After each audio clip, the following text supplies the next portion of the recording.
time in her life, Rebecca is faced with an unimaginable revelation. Being actually physically bitten took it to a whole new level. In my entire life, no matter what I saw, what I heard, no being had ever actually touched me.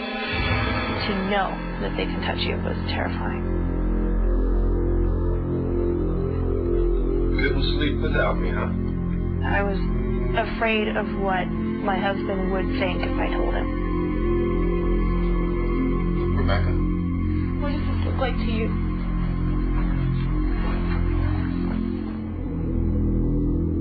And he was in total shock. Well, it didn't break the skin. From the looks of the bite, there was nothing that could have done it to her except for a very small human mouth. Did one of the kids bite you? No, they're both asleep. I think it was something else. Honey, this is a child's bite. I can see where one of the front teeth are crooked. Rebecca, what's going on? And I told him I think a ghost bit me. I keep seeing the spirit of a little boy out by the tree line. Rebecca still can't bring herself to reveal everything to Daniel.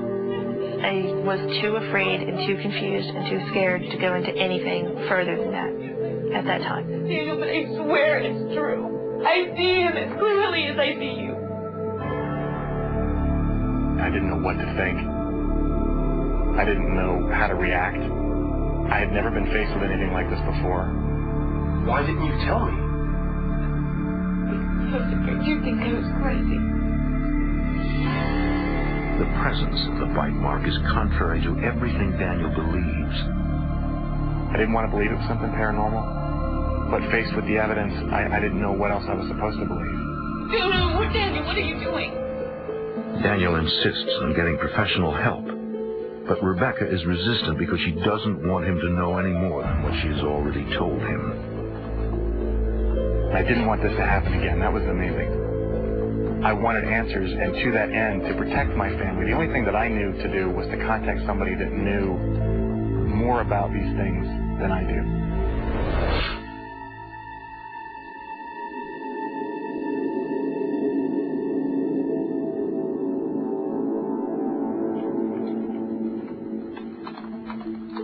Daniel searches the internet for hours, studying hauntings and looking for paranormal investigators in southeastern Virginia.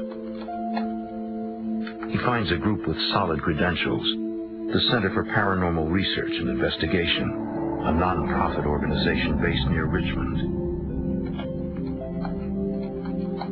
Daniel contacts the group and sends them the digital pictures.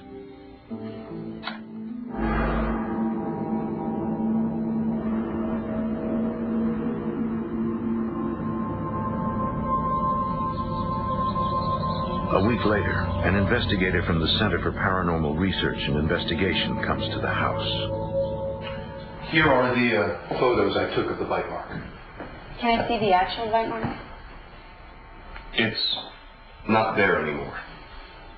I see.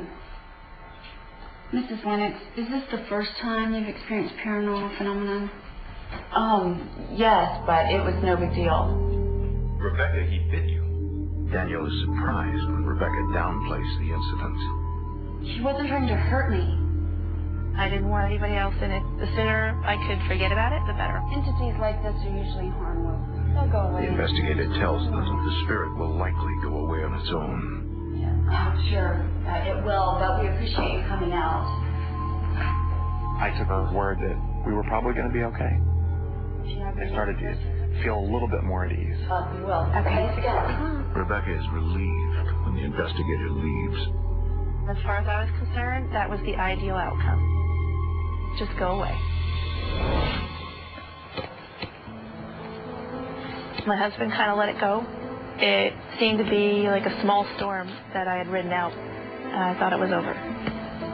The house is quiet for 2 weeks. Nothing else happened. We were fine. We started to get back into our routine again, and it was almost kind of forgotten. Once again, Rebecca hopes to put the past behind her.